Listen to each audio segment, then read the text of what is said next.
Hello everyone, welcome back to the parable of our Lord Savior Jesus Christ. ஆண்டவர் இயேசு கிறிஸ்துவினுடைய ஊமைகள் உண்டான பாடத்திற்குள்ளாய் உங்களை அன்போடு வரவேற்கிறேன்.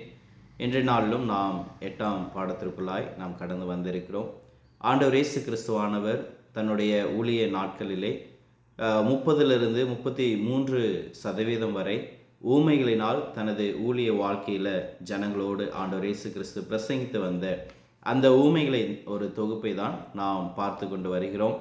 இந்த நாளுக்கான இந்த 9வது ஊமையை நாம் பார்ப்பதற்கு முன்பதாக let us see the purpose of the parable. ஊமைகளுடைய நோக்கங்களை நாம் விரைவாக நாம் பார்ப்போம். முதலாவது to conceal the truth. சத்தியத்தை மறைக்க ஊமைகளால் ஆண்டவர் இயேசு கிறிஸ்து பேசினார். ஏனென்றால் சில நேரங்களில் பரிசேயர், சதுசேயர், வேத பாதர்கள் போன்றவர்கள் அவர் சொல்லக்கூடிய ஆலோசனைகளை எளிதில் புரிந்து கொள்ளாத வண்ணமாக இயேசு கிறிஸ்துவானவர் அன்றைக்கு ஊமைகளை பேசினார். இரண்டாவதாக டு ரிவீல் த ட்ரூத், சத்தியத்தை வெளிப்படுத்த. இது ஆண்டவர் இயேசு கிறிஸ்துவை உண்மையான இருதயத்தோடு நல்ல மனப்பான்மையோடு ஆண்டவர் இயேசு கிறிஸ்துவின் பின்னாடி வந்த ஜனங்களுக்கு சத்தியத்தை எளிதாக கற்றுக்கொள்ளும்படியாக ஆண்டவர் இயேசு கிறிஸ்து சில ஊமைகளை அவ்வனமாக அவர் பயன்படுத்தியிருக்கிறார். மூன்றாவதாக டு எம்ப்ளம் த ட்ரூத், அதாவது சத்தியத்தை பாதுகாப்பதற்காக அல்லது நிலைநிறுத்துவதற்காக ஆண்டவர் இயேசு கிறிஸ்துவானவர் ஊமைகளை பேசியிருக்கிறார். உதாரணத்திற்கு சில ஊமைகள் நம்முடைய மனதில் அந்த ஊமைகளை பற்றி சொன்னாலே அதனுடைய கருத்துகளும் அதனுடைய நோக்கங்களும் நமக்கு எளிதில் புரியும் வண்ணமாக இருக்கிறது. நல்ல சமாரியன், கெட்ட குமாரன் இப்போ நம்ம பார்க்க போகிறோம். இந்த மாதிரி ஊமைகள் எல்லாம் ஒரு சத்தியத்தை பாதுகாக்க ஆண்டவர் இயேசு கிறிஸ்துவானவர் பயன்படுத்தின ஒரு ஊமைகளாக இருக்கிறது. நான்காவதாக to cause one self judgement, சுய நீதி தீர்ப்பை வழங்கும்படியாக இயேசு கிறிஸ்து சில நேரங்களில் அவர்களுடைய தவறை சுட்டி காட்டும் பொழுது அவர்களுடைய தவறை நேரடியாக சுட்டி காட்டாமல் ஊமைகள் மூலமாக அவர்கள் செய்கிற தவறை அவர்கள் உணரும்படியாக இயேசு கிறிஸ்து ஊமைகளை பேசியிருக்கிறார். அதில் பழைய ஏற்பாட்டில் சொல்லப்பட்ட ஒரு ஊமை தான் நாத்தான் தீர்க்கதரிசி தாவீதை சந்தித்து சொல்லக்கூடிய அந்த ஆட்டுக்குட்டி பற்றிய ஊமை. ஐந்தாவதாக டு ஃபுல்ஃபில் த ப்ராப்பஸை, வேதாமத்தில் தீர்க்க தரிசனங்கள் நிறைவேறும் வண்ணமாக ஆண்டவர் இயேசு கிறிஸ்து ஊமைகளை பேசப்பட்டார். சங்கீதம் 78:1-2 ஆண்டவர் இயேசு கிறிஸ்துவின் வாய்கள் ஊமைகளால் திறக்கப்படும் என்கிற அந்த தீர்க்க தரிசனம் நிறைவேறும் வண்ணமாக மத்தேயு 13:35 ஆண்டவர் இயேசு கிறிஸ்துவானவர் அங்கு ஊமைகளில் அவர் பேசத் தொடங்கினார்.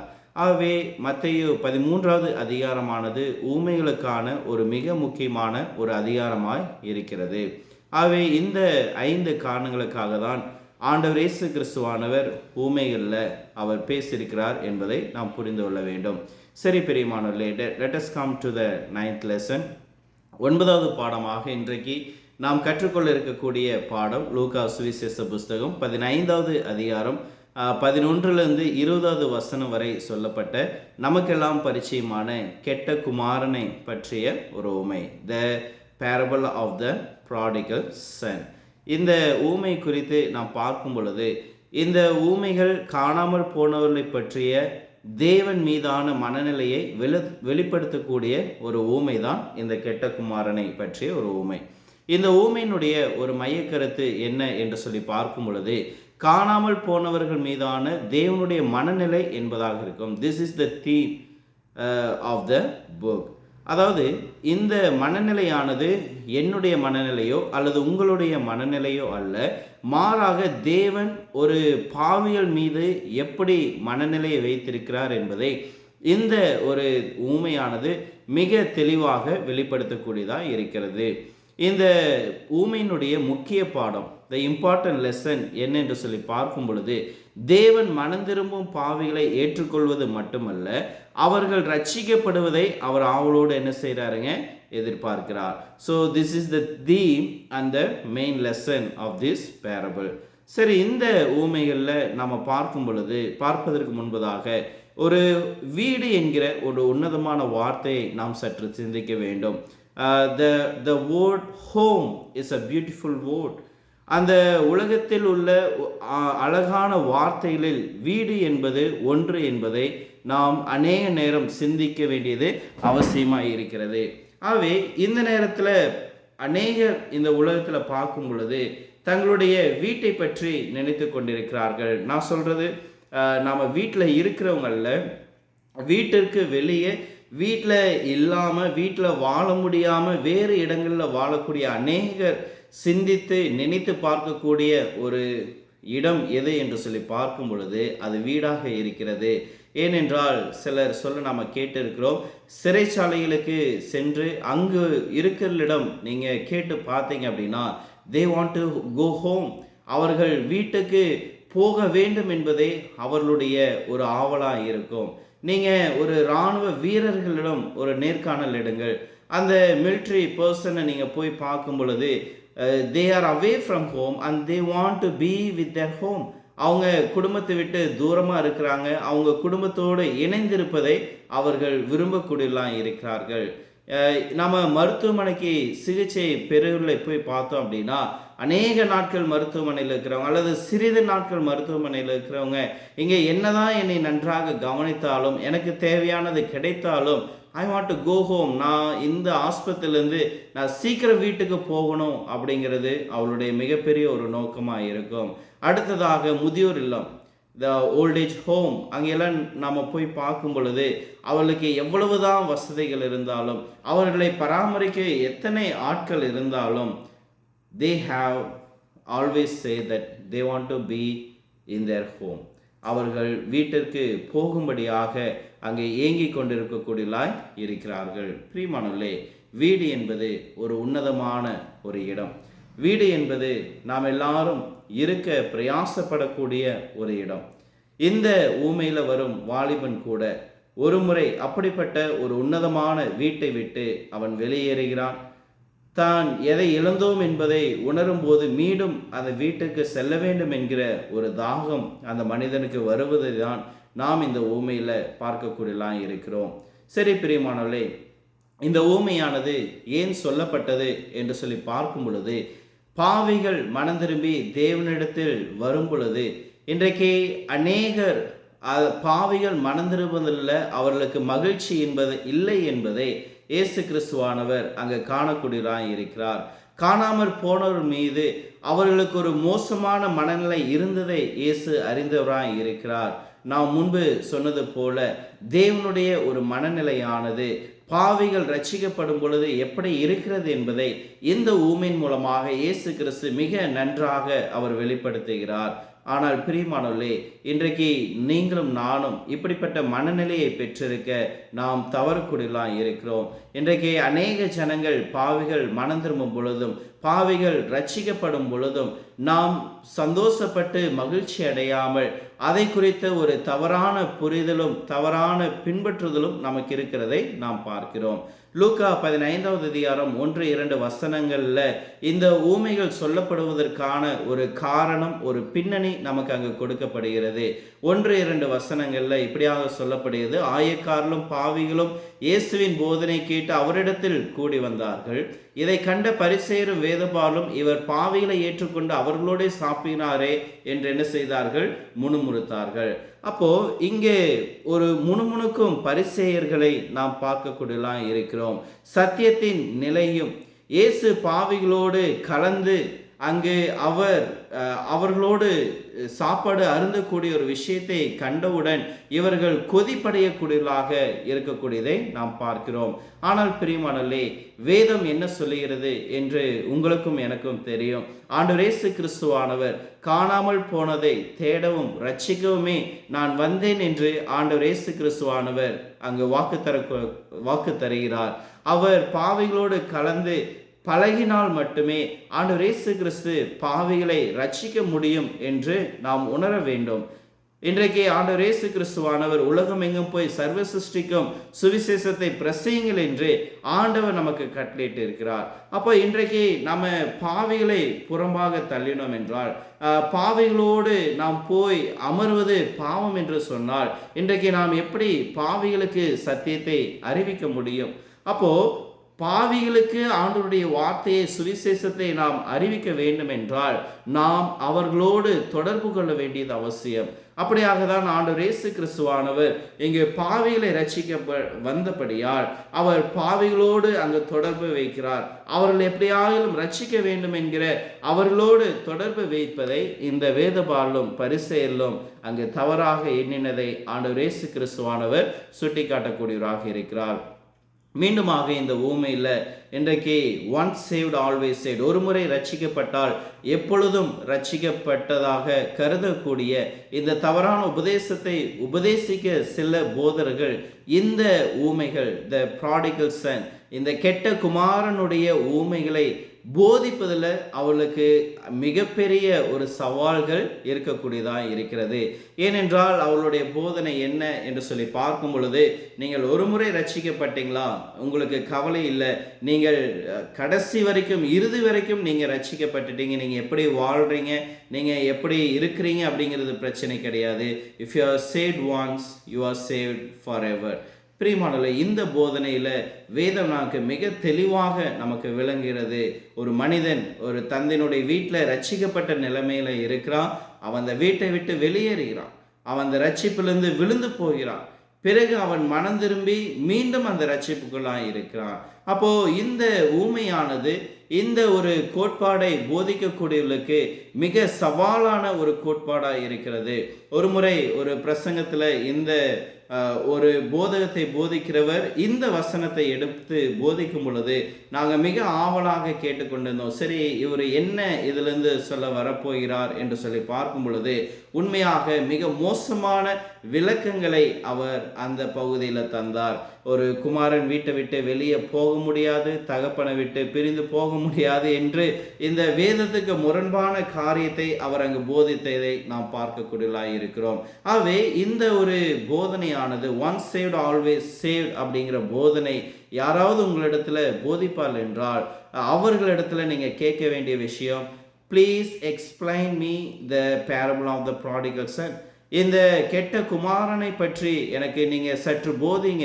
அதில் சொல்லக்கூடிய கருத்துக்கள் என்ன, அதில் சொல்லக்கூடிய பாடங்கள் என்ன அப்படிங்கிறத நீங்கள் கண்டிப்பாக அவளிடத்துல கேட்கும் பொழுது அவர்கள் கண்டிப்பாக மீண்டும் உங்களிடத்துல என்ன செய்ய மாட்டாங்க, திரும்ப வரமாட்டாங்க. பிரியமானவர்களே, இப்படிப்பட்ட ஒரு போதனை போதிக்கிறதுக்கு வேதத்தில் மார்க் 16:16, அப்போஸ்தலர் 2:38, எபேசியர் 4:4 போன்ற வசனங்களை நாம் என்ன செய்ய வேண்டியதாக இருக்குதுங்க, நாம் விளக்க வேண்டியது அவசியமாக இருக்கிறது. சரி பிரியமானவர்களே, இப்பொழுது நாம் நம்முடைய ஊமைகளுக்குள்ளாய் நாம் வருவோம். இந்த கெட்ட குமாரனுடைய ஊமையை நாம் பார்ப்போம். லூக்கா 15வது அதிகாரம் 11லிருந்து 12வது வசனம் வரை நாம் விரைவாக வாசித்து நாம் இதற்கான விளக்கங்களை நாம் பார்க்க இருக்கிறோம். லூக்கா 15வது அதிகாரம் 11வது வசனத்தில் இப்படியாக சொல்லப்படுகிறது. பின்பு அவர் சொன்னது, ஒரு மனுஷனுக்கு 2 குமாரர் இருந்தார்கள். பிரியமானவர்களே, இந்த ஊமையில் இந்த பாத்திரங்கள் யாரை குறிக்கிறது அப்படிங்கிறத நம்ம மனதில் வைத்துக் கொள்ள வேண்டும். இந்த ஊமையில் ஒரு தகப்பன், 2 குமாரர்கள். இந்த தகப்பன் தேவனாகிய கர்த்தரை அங்கு குறிக்கக்கூடியதான் இருக்கிறது. இந்த இளைய குமாரன் வீட்டை விட்டு சென்ற இந்த கெட்ட குமாரன் யாரை குறிக்கிறார் அப்படின்னு சொல்லி பார்க்கும் பொழுது வழி தவறி போன எல்லா பாவிகளையும் இந்த கெட்ட குமாரன் இளைய மகன் குறிக்கக்கூடியவராய் இருக்கிறார். அடுத்ததாக இந்த மூத்த மகன் யாரை ரெப்ரசன்ட் குறிக்கக்கூடியராய் இருக்கிறார் என்று சொல்லி பார்க்கும் பொழுது தங்களை நீதிமான்கள் என்று நினைத்து கொண்டிருக்கிற பரிசேயர், சதுசேயர் மற்றும் வேதபாலை குறிக்கக்கூடியராய் இருக்கிறார். அப்போ இந்த வேத வசனத்துல ஒரு மனுஷன் அப்படிங்கிறது அந்த தகப்பன், அது தேவன். 2 குமாரர்கள்ல ஒரு குமாரர் பாவி இளைய மகன், மூத்த மகன் இந்த தங்களை நீதிமான்கள் என்று எண்ணிக்கொள்ளுகிற அங்கு பரிசேயர், சதுசேயர் மற்றும் வேதபாதர்கள். பிரியமானவர்களே, 2வது வசனத்துல நாம் வாசிக்க கேட்போம். லூக்கா 15:12, அவர்களில் இளையவன் தகப்பனை நோக்கி, தகப்பனே, ஆஸ்தியில் எனக்கு வரும் பங்கை எனக்கு தர வேண்டும் என்றான். அந்தபடி அவன் அவர்களுக்கு தன் ஆஸ்தியை என்ன செய்தான், பங்கிட்டு கொடுத்தான். பிரியமானவர்களே, இங்கு ஒரு முக்கியமான நிகழ்வுகளை நாம் கவனிக்க வேண்டியது அவசியமாக இருக்கிறது. இங்கு தந்தையானவர் தன் மகனை தன்னோடு இருக்கும்படி அவன் வற்புறுத்தவில்லை. அந்த இளைய மகன் வந்து கேட்குறாரு, அப்பா என்னோட பங்கை எனக்கு வித்துத்தாங்க, நான் போகணும் அப்படின்னு கேட்கும் பொழுது இங்கு இந்த இடத்துல இந்த ஊமையில உபயோகிக்கப்படுகிற தகப்பன், இல்ல மகனே நீ போகாத, என்னை விட்டு நீ போகக்கூடாது அப்படின்னு வற்புறுத்தவில்லை. மாறாக அவர் என்ன செய்யறாருங்க, அவர் அவருடைய சாய்ஸ், அவருடைய தீர்மானத்தை அவர் அங்கீகரிக்கக்கூடியவராய் இருக்கிறார்.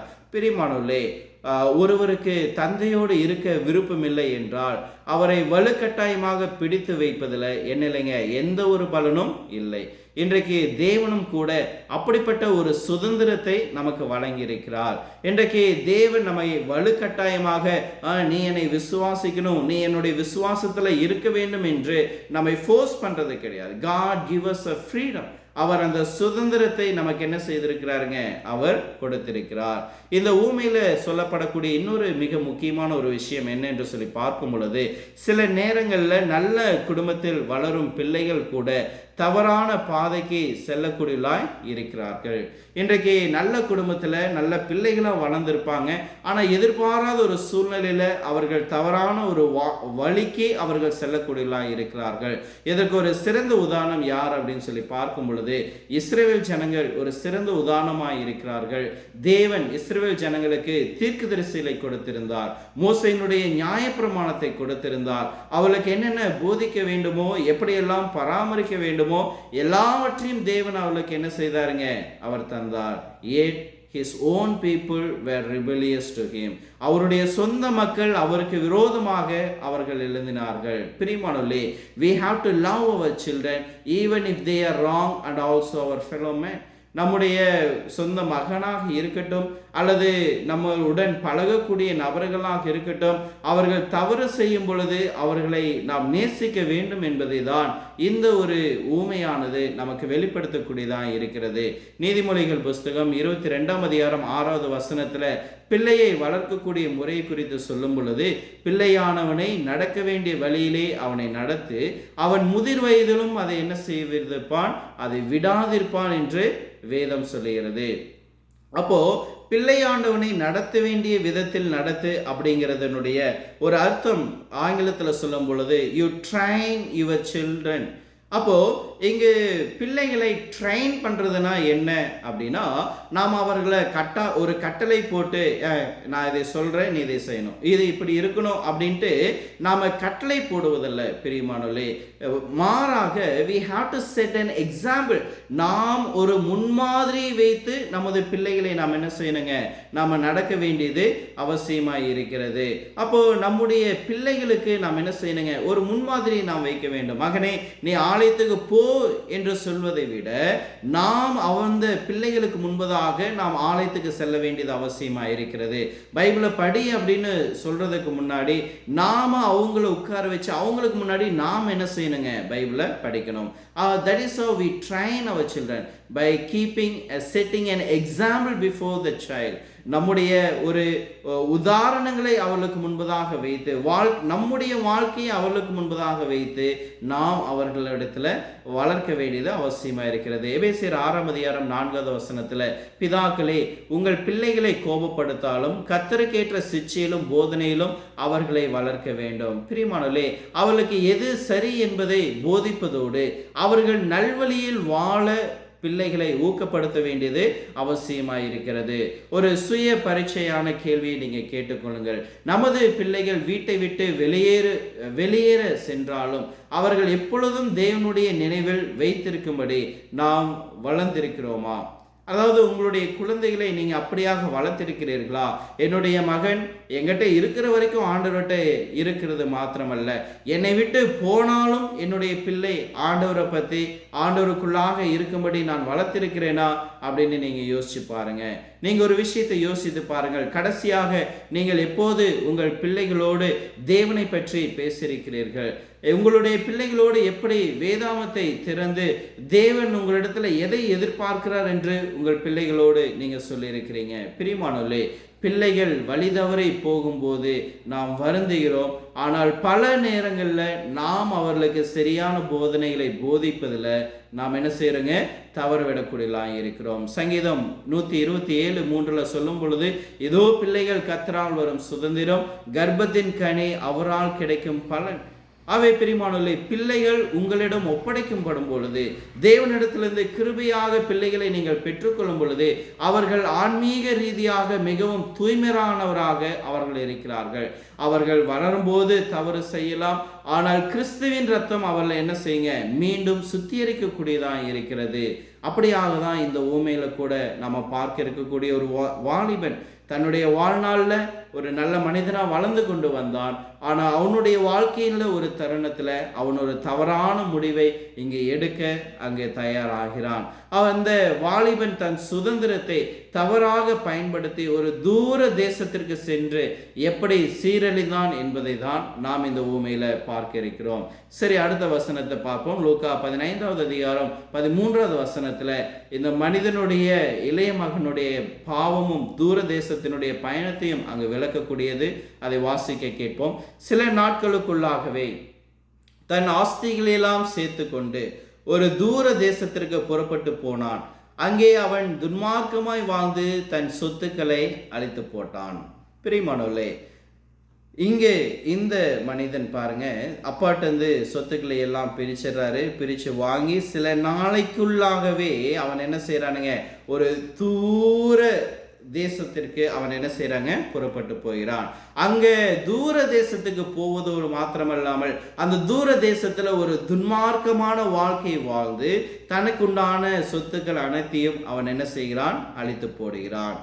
ஏன் ஒருவன் வீட்டின் பாதுகாப்பை விட்டு வெளியேறுகிறான்? Why he left the home? Why does he want to leave the home? ஏன் அந்த மனிதன் தனது வீட்டை விட்டு வெளியேறினான்?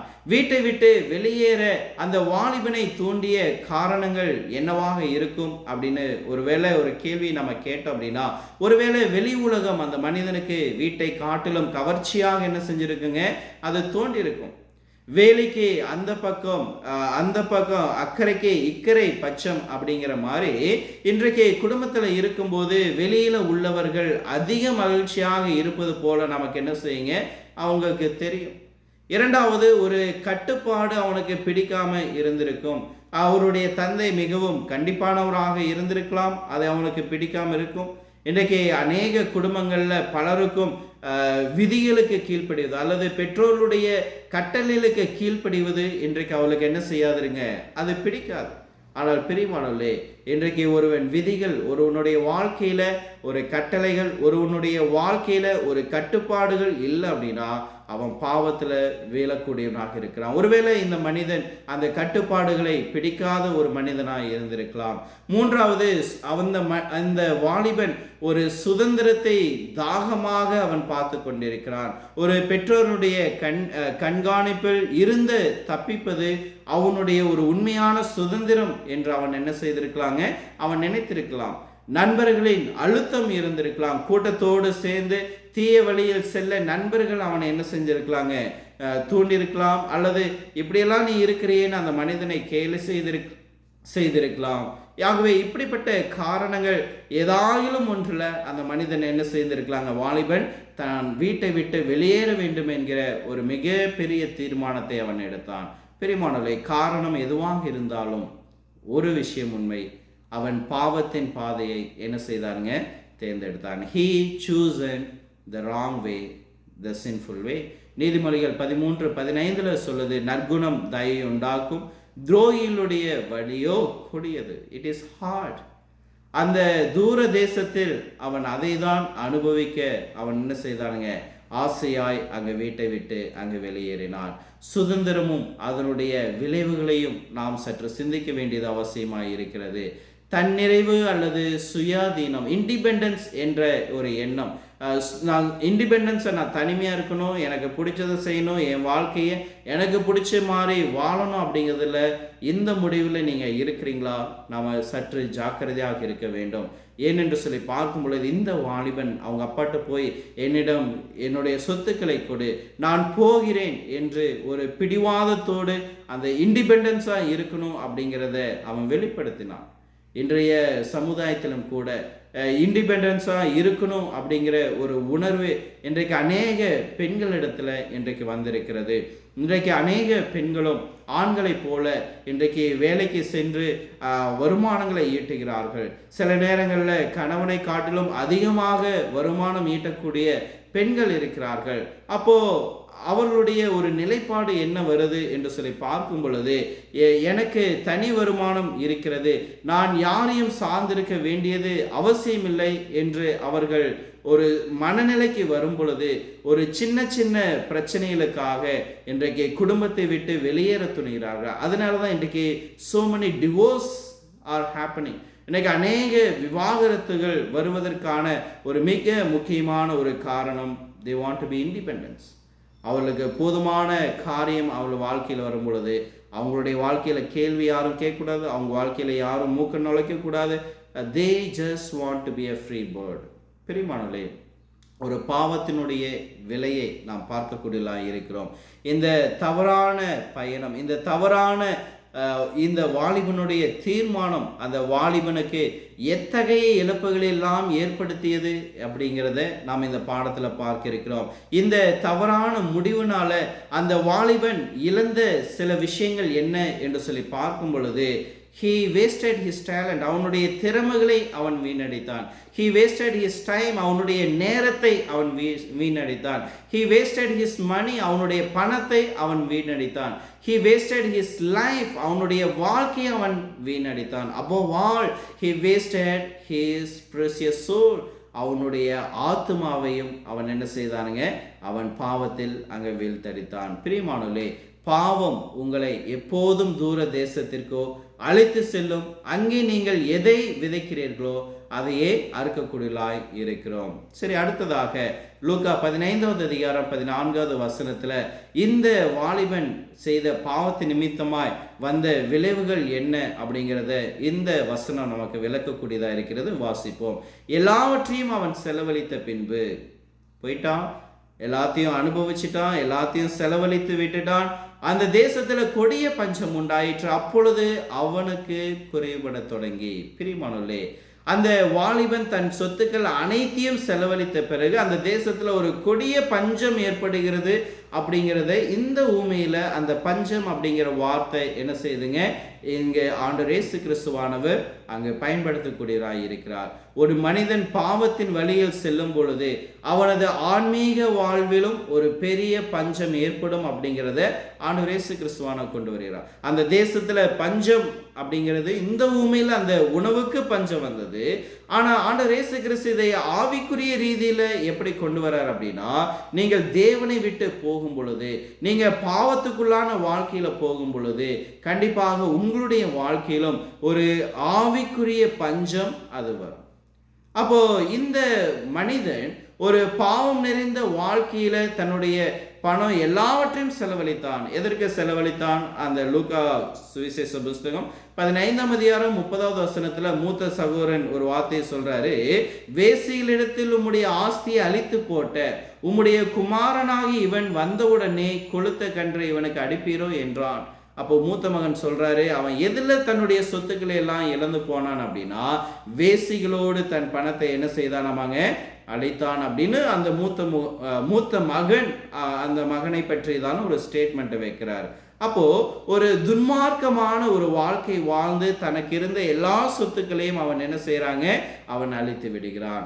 அப்போ அங்கே அவனது தந்தை மகனை நினைத்து அங்கே கண்ணீர் வடித்து அவன் எப்போது திரும்புவான் என்று என்ன செய்திருக்கிறாருங்க, எதிர்பார்த்து கொண்டிருக்கிறான். பாவமான வாழ்க்கை எப்பொழுதும் புலம்பலையும் வருத்தத்தையுமே அது தரக்கூடியதான் இருக்கிறது. இந்த மனுஷன் பாருங்க, எல்லாவற்றையும் செலவழித்த பின்பு பஞ்சம் வந்த பிறகு அவன் என்ன செய்யறாங்க, அவன் இடத்துல குறைவு படுற அவன் he started drying. அவனுடைய வாழ்க்கையில குறைவுபட அங்கு தொடங்கக்கூடியதான் இருக்கிறது. பாவத்தினுடைய வாழ்க்கை எப்பவுமே இப்படிதான், நம்முடைய வாழ்க்கை அது அழிக்கக்கூடியதாக, அங்கு புலம்பலையும் வருத்தத்தையும் அது தரக்கூடியதாக இருக்கிறது.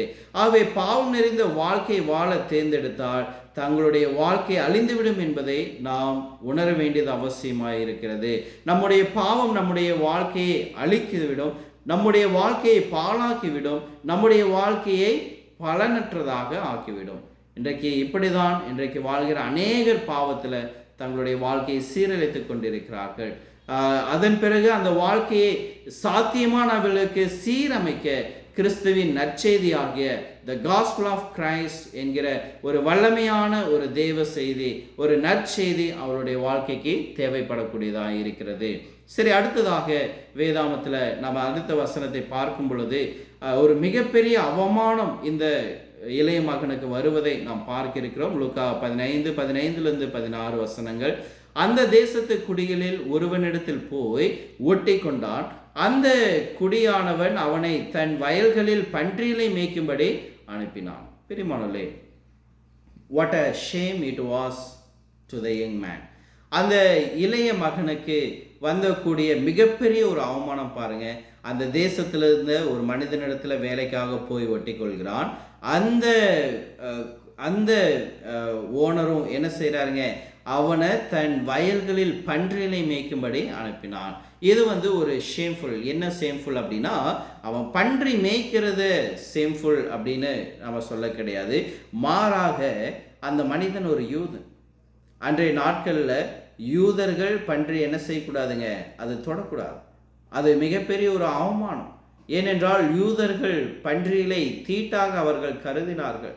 அப்போ இந்த ஒரு வாலிபன் அவனுடைய வாழ்நாளில் தொடக்கூடாத ஒன்றை தொட்டு, அவனுடைய அது தீட்டான ஒன்றை அவன் தொட்டு அங்கு அதை பராமரிக்கக்கூடிய ஒரு வேலை செய்யும் பொழுது தன்னுடைய வாழ்க்கையினுடைய எவ்வளவு பெரிய ஒரு கீழான நிலைமைக்கு அவன் தள்ளப்பட்டான் அப்படிங்கிறத நம்ம பார்க்கிறோம்.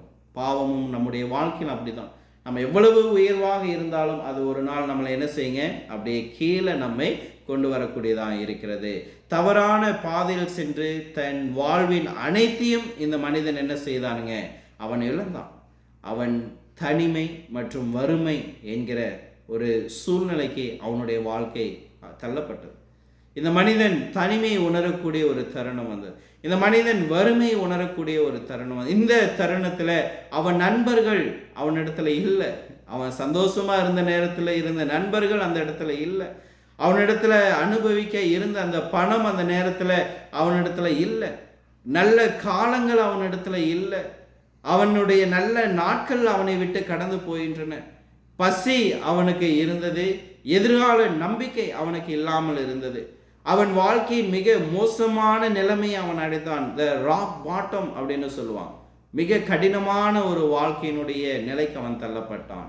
பிரியமானவர்களே, பாவம் செய்த அனைவரும் ஒரு கட்டத்தில் இப்படிப்பட்ட ஒரு வெறுமைக்கு தள்ளப்படக்கூடியவர்களாக இருக்கிறார்கள். இதனால தான் இன்றைக்கு அநேகர் ஒரு சூழ்நிலையில் இந்த எல்லாவற்றையும் தாங்க முடியாமல் அவர்கள் தற்கொலை செய்யக்கூடிய ஒரு சூழ்நிலைக்கு தள்ளக்கூடியவர்களாக இருக்கிறார்கள். பிரியமானவர்களே, பாவத்தினால் அந்த மனிதன் இழந்த விஷயங்கள், இந்த வாலிபன் பாவத்தினால் தன்னுடைய வாழ்க்கையில அவன் இழந்த சில முக்கியமான காரியங்கள். he lost his dignity, அவனது கண்ணியத்தை அவன் இழந்தான். he lost his self respect, அவனுடைய சுய மரியாதை அவன் இழந்தான். he lost his good name, அவனுடைய நற்பெயரை அவன் இழந்தான். he lost his purity, அவனுடைய தூய்மையை அவன் இழந்தான். he lost his good conscience, அவனுடைய மனசாட்சி, நல்ல மனசாட்சி இழந்தான். he lost his good home, ஒரு மகிழ்ச்சியான இல்லத்தை இந்த வாலிபன் இழந்தான் அப்படிங்கிறத நாம் இந்த ஊமையில நாம் பார்க்கிறோம். பிரியமானவர்களே, இந்த வாலிபனுடைய தவறான தேடலை நீங்கள் புரிந்து கொள்ள வேண்டும். அவன் தன் தந்தையிடம் வீட்டிற்கு செல்வதற்கு பதிலாக ஒரு தூர தேசத்திற்கு அவன் என்ன செய்தாங்க, உதவி தேடினாய். அப்பா விட்டு வந்துட்டாரு, இப்போ பஞ்சம் வந்துருச்சு, கையில் இருந்தது எல்லாமே செலவாயிருச்சு. இப்போ திரும்ப தன்னுடைய தகப்பனுடைய வீட்டுக்கு போகாம மறுபடியும் தூர தேசத்துல ஏதாச்சும் ஒரு வேலை கிடைக்காதா, நாம வேலை செஞ்சுட்டு இங்கேயே இருக்க முடியாதா என்று மீண்டும் ஒரு தவறான முடிவை அவன் என்ன செய்யறாங்க, அங்கே தேர்வு செய்கிறான். பிரியமானவர்களே, ஒரு உண்மையான உதவி எங்கே இருக்குது அப்படிங்கிறத நம்ம தவறு செய்யும் பொழுது நம்ம சரியாக யோசிக்க வேண்டும். வாழ்க்கையில் தவறு செய்வது ஒரு பக்கம் இருந்தாலும் அந்த நேரத்தில் நமக்கு உண்மையான உதவி எங்கே கிடைக்கும் என்பதை நாம் உணர வேண்டும். அந்த உண்மையான உதவி சக மனிதனிடத்துல கிடைக்காது. அது உண்மையான உதவியானது அதுக்கு தேவனிடத்துல அது கிடைக்கக்கூடியதாக இருக்கிறது. அப்போ தேவனை நேசிப்பவர்களுக்கு கர்த்தர் கண்டிப்பாக இப்படிப்பட்ட இக்கட்டான சூழலில் அவர் உதவக்கூடியவராக இருக்கிறார். அப்போ இன்றைக்கு நமக்கான உதவிகள் பாவிகளிடத்தில் இல்லை. நம்முடைய சக பாவிகளிடத்துல நீங்க உதவி என்ன செய்ய முடியாதுங்க, எதிர்பார்க்க முடியாது. அவர்களுக்கு உங்கள் மீது கண்டிப்பாக என் மீது அக்கறை இருக்காது. யாருக்குமே மற்றவர்கள் மீது அக்கறை இருக்காது. அவங்கவுங்களுக்கு அவங்கவுங்க வாழ்க்கை மீது மட்டும்தான் அக்கறை இருக்கும். அப்போ நீங்களும் நானும் நம்முடைய ஆபத்தான நேரத்தில் நமது உதவியை நாம் நாட வேண்டும். அது தேவனிடத்துல தான் நாம் அதை நாட வேண்டும். அடுத்ததாக லூக்கா 15:16 இயேசு கிறிஸ்து இப்படியாக சொல்லுகிறார், அப்பொழுது பன்றிகள் தின்கிற தவிட்டினாலே தன் வயிற்றை நிரப்ப ஆசையா இருந்தான், ஒருவனும் அதை அவனுக்கு என்ன செய்யலையாமாங்க, கொடுக்கவில்லை. அப்போ பாருங்க, அவனுக்கு பஞ்சம் உண்டானபடியினால் அவனுக்கு பசியாயிருச்சு. தனிமையில் இருந்தான், பசியில் இருந்தான். அவன் பசியாக இருக்கும் பொழுது அவனுக்கு உணவு கொடுக்க கூட ஒருத்தரும் இல்லை. ஸோ அந்த பன்றிகள் தின்கிற உணவை அவன் தின்றான். அவனிடம் பணம் இருந்தபோது சுற்றியிருந்த நண்பர்கள் அவன் வறுமையில் விழுந்தபோது ஒருவரும் அவனுக்கு உதவி செய்யவில்லை. இந்த பன்றி தின்னு கொண்டிருந்த அந்த தவிட்டை அவன் தின்று தன்னுடைய பசியை தீர்த்து கொண்டான். பிரியமானவர்களே, ஆனால் அந்த தவிட்டை கொடுக்க கூட அவனுக்கு என்ன இல்லைங்க, யாருமே கிடையாது. அப்படிங்கிறதான் இந்த மனிதனுடைய ஒரு பாவமான அவலமான ஒரு சூழ்நிலை. பாவம் ஒருவனை அவனது கண்ணியம், தூய்மை மற்றும் மகிழ்ச்சியான வாழ்விலிருந்து அது முற்றிலும் பிரித்தெடுப்பதை நாம் பார்க்கிறோம். அடுத்ததாக லூக்கா 15:17 அவனுக்கு புத்தி தெளிந்த போது அவன், என் தகப்பனுடைய கூலிக்காரர் எத்தனையோ பேருக்கு பூர்த்தியான சாப்பாடு இருக்கிறது, நானும் பசியில் சாகிறேன். பிரியமானவர்களே, வேதம் சொல்லுகிறது அவனுக்கு புத்தி தெளிந்த போது. ஒரு மனிதன் தன்னைத்தானே உணராத வரை அவனிடம் உண்மையான மனம் திரும்புதல் வராது. அப்போ இந்த ஒரு வாலிபன் தன்னைத்தானே இந்த தருணத்தில் உணரக்கூடியவனாக இருக்கிறான். அதை தான் இயேசு கிறிஸ்து அழகாக சொல்கிறாரு, அவனுக்கு புத்தி தெளிந்த பொழுது. 2 கொரிந்தியர் புஸ்தகம் 13:5 சொல்கிறபடி, நீங்கள் விசுவாசம் உள்ளவர்களோ என்று உங்களை நீங்களே சோதித்தறியுங்கள், உங்களை நீங்களே பரீட்சை பாருங்கள், இயேசு கிறிஸ்து உங்களுக்குள் இருக்கிறார் என்று உங்களை நீங்களே அறியீர்களா? நீங்கள் பரீட்சைக்கு நிலையில்லாதவர்களாய் இருந்தால் அறியீர்கள். நாம் மற்றவர்களை குறை சொல்வதை விட நம்மை நாமே சோதித்து பார்க்க வேண்டியது அவசியமாயிருக்கிறது. We have to examine ourselves. கடவுளுடைய தேவை நம்முடைய வாழ்க்கையில் இருக்கிறதா அப்படின்னு நம்ம சோதித்து பார்க்க வேண்டும். நம்முடைய சுவிசேஷ வேலையில் இன்றைக்கு அநேக நேரங்களில் நம்ம சத்தியத்தை மற்றவர்களுக்கு சொல்லும் பொழுது நாம் சொல்லக்கூடிய அந்த சத்தியம், நாம் சொல்லக்கூடிய அந்த வார்த்தைகள் அந்த மனிதனுடைய வாழ்க்கையில் ஒரு தேவையாக இருக்குதா அப்படிங்கிறத நாம் உணர செய்வேன்.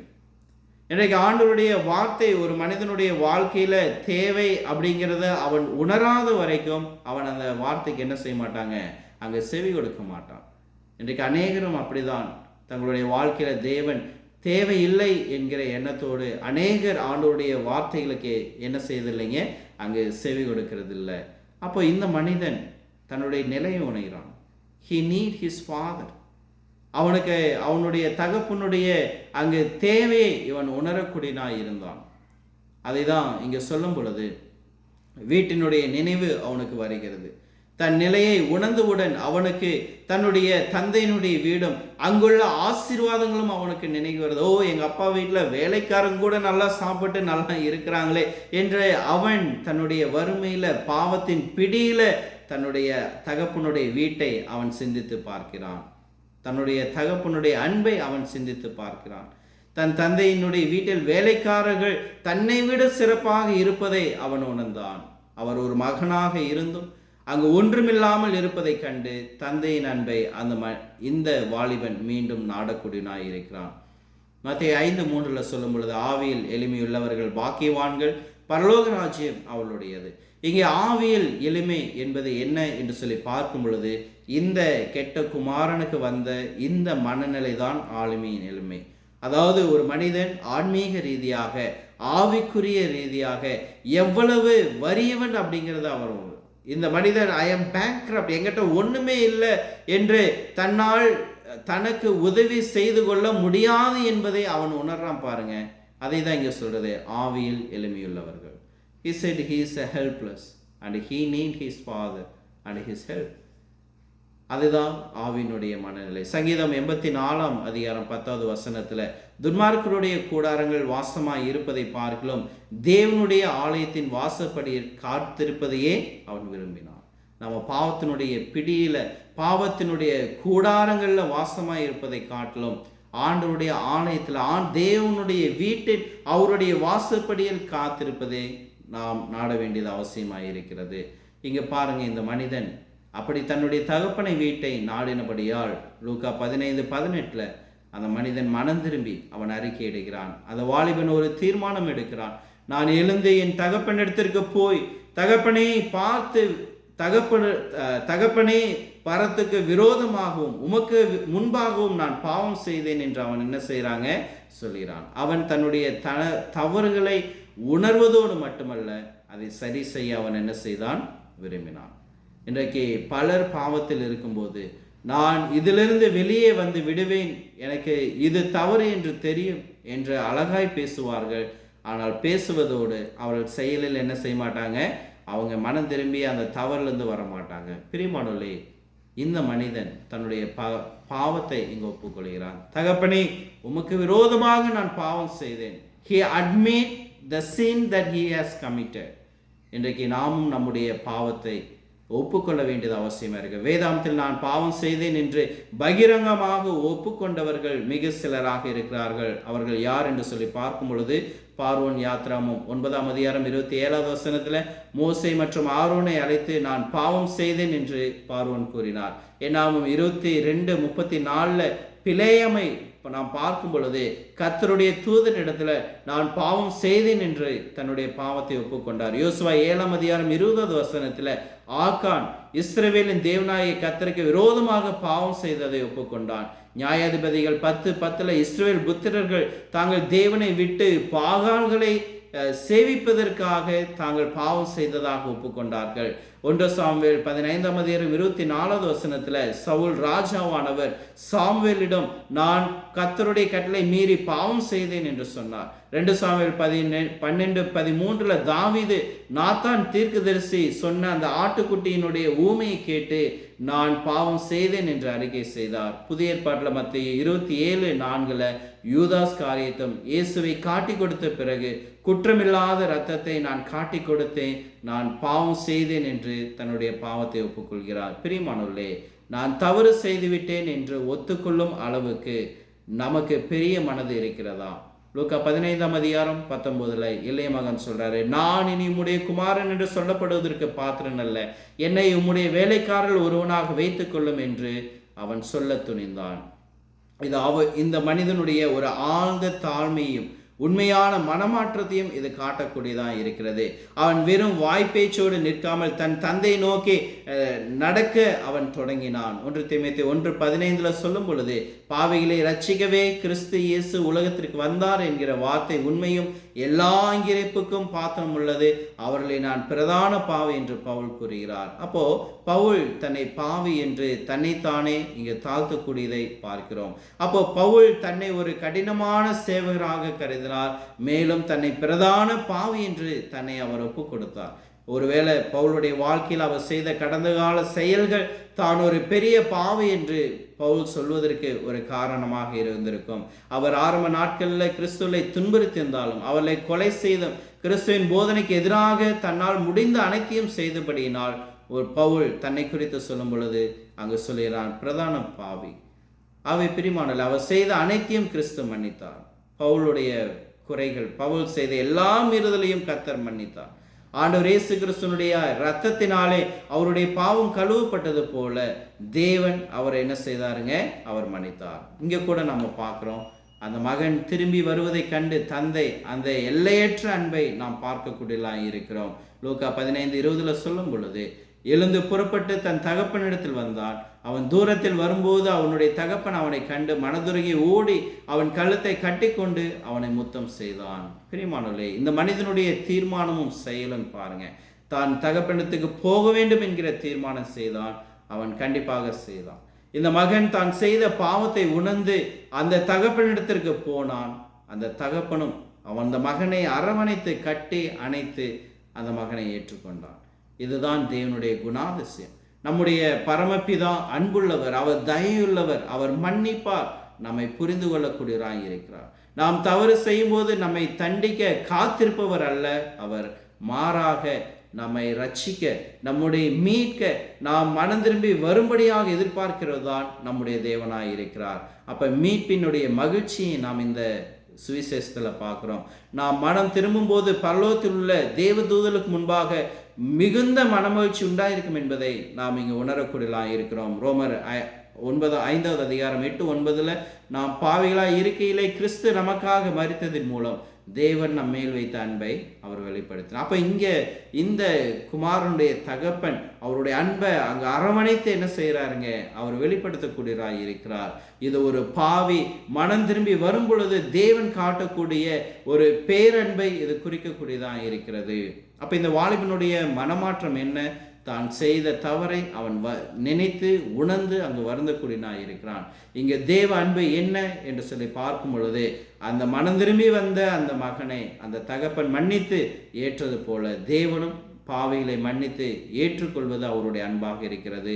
பரலோகத்தில் மகிழ்ச்சி உண்டாயிருக்கிறது. ஒரு பாவி மனம் திரும்பும் போது உண்டாகும் ஒரு கொண்டாட்டத்தை நாம் பார்க்கிறோம்.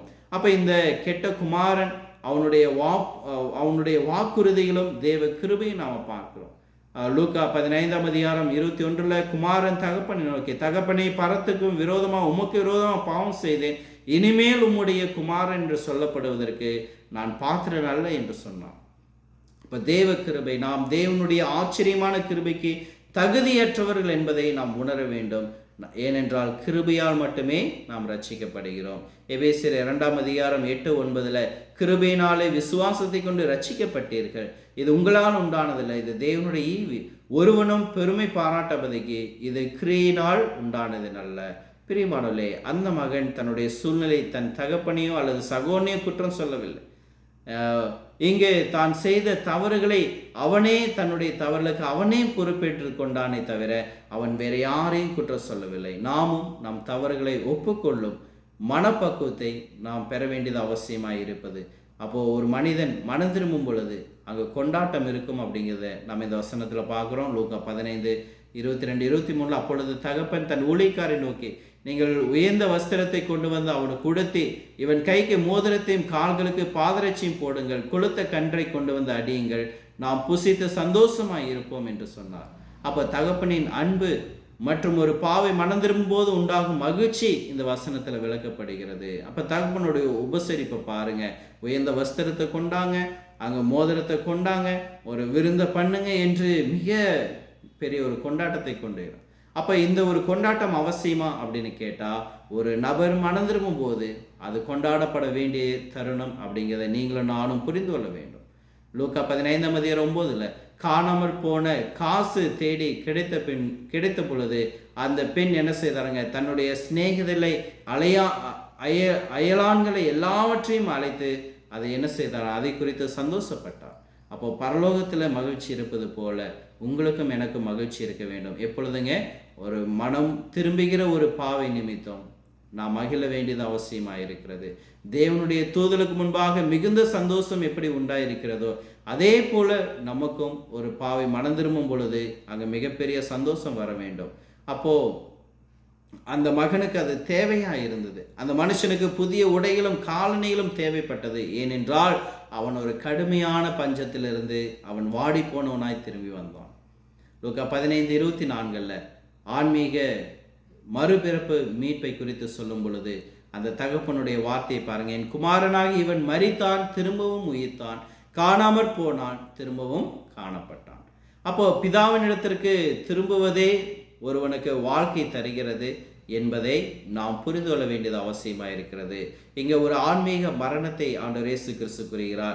நம்முடைய பரமபிதாவின் இடத்திலிருந்து நாம் பிரிக்கப்படும் பொழுது நாம் ஆவிக்குரிய ரீதியாக நாம் மறிக்கப்படுகிறோம். எபேசியர் 2:1-2 சொல்றபடி அக்கிரமங்களினாலும் பாவங்களினாலும் மரித்திருந்த நம்மை அவர் உயிர்ப்பித்தார். அப்ப இந்த வாலிபன் அவன் மரித்தான், மீண்டும் தன் தகப்பனை விட்டு போனா, அப்ப மரிச்சிட்டான். தன் தகப்பனோடு வரும் பொழுது அவன் மீண்டும் அவங்க உயிர்ப்பிக்கப்படுகிறான்.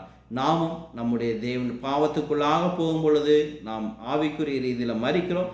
மீண்டும் பிதாவின் இடத்துல வரும் பொழுது நாம் உயிர்ப்பிக்கக்கூடியவர்களாக இருக்கிறோம். So we have the reconciliation, ஒப்புரவாகுதல். மறுபிறப்பு என்பது நம் பிதாவுடன் மீண்டும் ஒப்புரவாகுதை குறிக்கக்கூடியதாக இருக்கிறது. 2 கொரிந்தியர் 5ஆம் அதிகாரத்தில் அந்த காரியங்கள் நமக்கு சொல்லப்படுகிறது.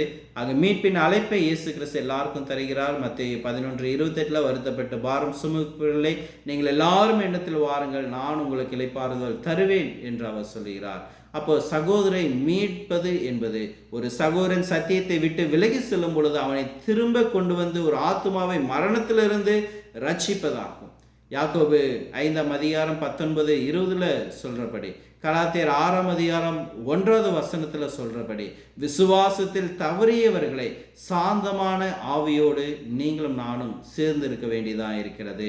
ஆவே பிரியமானவர்களே, சபையினுடைய ஒரு பொறுப்பு என்ன என்று சொல்லி பார்க்கும் பொழுது, பரிசேயரை போல பாவிகளுடன் பழகுவதை வெறுக்காமல் வழி தவறி போன விசுவாசிகளை மீட்டெடுக்க சபையானது அதிக முயற்சிகள் எடுக்க வேண்டியது அவசியமாக இருக்கிறது. இன்றைக்கு பல சபையை விட்டு செல்லும் போது அவளை திரும்ப அழைக்க நாம் எடுக்கும் முயற்சி மிக குறைவாக இருப்பது ஒரு வருத்தமான ஒரு காரியமாக இருக்கிறது. இந்த ஊமையின் மூலமாக தேவன் அவர்கள் எல்லாம் நாம் மீட்டெடுக்க வேண்டும். சபை விட்டு விலகி போனவர்கள், விசுவாசத்திலிருந்து விலகி போனவர்கள், தேவனிடத்திலிருந்து விலகி இவர்களெல்லாம் மீட்டெடுக்க வேண்டியதும் இவர்களெல்லாம் அன்போடு அரவணைக்க வேண்டியதும் ஒரு சபையினுடைய மிகப்பெரிய கடமையாக இருக்கிறது என்று நமக்கு ஆண்டவர் போதிக்கிறார். சரி, விரைவாக இந்த பாடத்தில் நாம் கற்றுக்கொள்ள வேண்டிய மிக முக்கியமான பாடங்கள் என்ன அப்படிங்கிறத நாம் விரைவாக பார்த்து இந்த செய்தியை நாம் நிறைவு செய்வோம். முதலாவதாக நாம் கற்றுக்கொள்ளக்கூடிய ஒரு பாடம், தேவன் பாவிகளை தேடக்கூடியவராக இருக்கிறார், பாவிகளை ஏற்றுக்கொள்ளக்கூடியவராக இருக்கிறார். இரண்டாவது, ஒருவன் தன் இழப்புக்கு தானே பொறுப்பு, அவன் விரும்பினால் தேவனிடம் அவன் வர முடியும். மூன்றாவதாக, தேவனை விட்டு பிரிந்திருப்பது ஆன்மீக பஞ்சத்தை வேதனையும் அது தரக்கூடியதாக இருக்கிறது. நான்காவதாக, தேவனை பிரிந்து வாழும் வாழ்க்கை ஒரு வீணான வாழ்க்கையாய் இருக்கிறது. ஐந்தாவதாக, தேவனிடம் திரும்பாவிட்டால் நமக்கு அழிவு நிச்சயம் அப்படிங்கிறத நாம் புரிந்து கொள்ள வேண்டும். ஆறாவதாக, இளமையில் எடுக்கும் தவறான முடிவுகள் பெரும் சோகத்தை தரும். வாழ்க்கையில் பல பன்றி தொட்டிகள் அதை பன்றி தொட்டிகளைப் போல தீய பழக்கங்கள் உண்டு, அவற்றை நாம் என்ன செய்யணுங்க, தவிர்க்க வேண்டும். ஏழாவதாக, என்னால் எனக்கு உதவி செய்ய முடியாது என்ற தாழ்மை உள்ளவர்களே தேவனிடத்தில் திரும்பக்கூடியவர்களாக இருக்கிறார்கள். எட்டாவது, சாத்தான் அரண்மனையில் ராஜாவாக இருப்பதை விட தேவனுடைய வீட்டில் வேலைக்காரனாக இருப்பதே மேலானது. இந்த மனிதன் சொல்றார், நான் உங்க மகனாக இருக்கக்கூட தகுதி இல்லை, உங்களுடைய வீட்டில் ஒரு வேலைக்காரனா நான் இருக்கிறேன் அப்படின்னு சொன்னாரு. ஒன்பதாவதாக, ஒரு நல்ல குடும்பத்தில் வளர்க்கப்படும் பிள்ளைகள் கூட சில நேரங்களில் வழி தவறி போக வாய்ப்புள்ளது. பத்தாவதாக, உலக ரீதியான செல்வங்களும் பொருட்களும் நம்முடைய ஆன்மீக கண்களை மறைத்து உண்மையை அறிய விடாமல் அது செய்யக்கூடும். 11, வாலிப வயதில் எடுக்கப்படும் முட்டாள்தனமான முடிவுகள் பிற்காலத்தில் மிகுந்த வருத்தத்தையும் துன்பத்தையும் கொண்டு வரக்கூடியதாக இருக்கிறது. 12வது, நம் வாழ்க்கையில் தவிர்க்க வேண்டிய பல பாவங்கள் என்ன செய்யணுங்க, தவிர்க்கப்படவும். அது கலாத்தியர் 5ஆம் அதிகாரம் 19 கூறப்பட்ட மாம்சத்தினுடைய கிரியைகள் எல்லாத்தையும் நாம் தவிர்க்க வேண்டும். 13வது, இந்த உலகத்தின் கவர்ச்சிகளினால் பலர் தங்கள் ஆன்மீக வாழ்வை இழந்து போகிறார்கள். 14வதாக, பாவம் செய்து தொலைந்து போன நிலையில் இருப்பொருளுக்கும் ரட்சிக்கப்பட்ட நிலையில் இருப்பொருளுக்கும் இடையே எந்த விதமான ஆவிக்குரிய ஐக்கியமும் இருக்க முடியாது. 15வதாக, சாத்தானின் அரண்மனையில் ராஜாவாக இருப்பதை விட நம்முடைய கர்த்தராகிய தேவனிடத்தில் ஒரு சாதாரண ஊழியக்காரனாக இருப்பதே மிகச் சிறந்தது. சரி பிரியமானவர்களே, இந்த உண்மையானது உங்களுக்கு பிரயோஜனமாக இருக்கும் என்பதை நாம் விசுவாசிக்கிறோம். இதனுடைய தொடர்ச்சியாக நாம் மூத்த மகனுடைய ஊமைகளை அடுத்த பாடத்தில் நாம் பார்ப்போம். கர்த்தர் அதுவரை நம்ம ஒவ்வொரு ஆசீர்வதிப்பாராக. உங்கள் பொறுமையான கவனத்திற்கு அடி நன்றி தெரிவித்துக் கொள்கிறேன். நன்றி.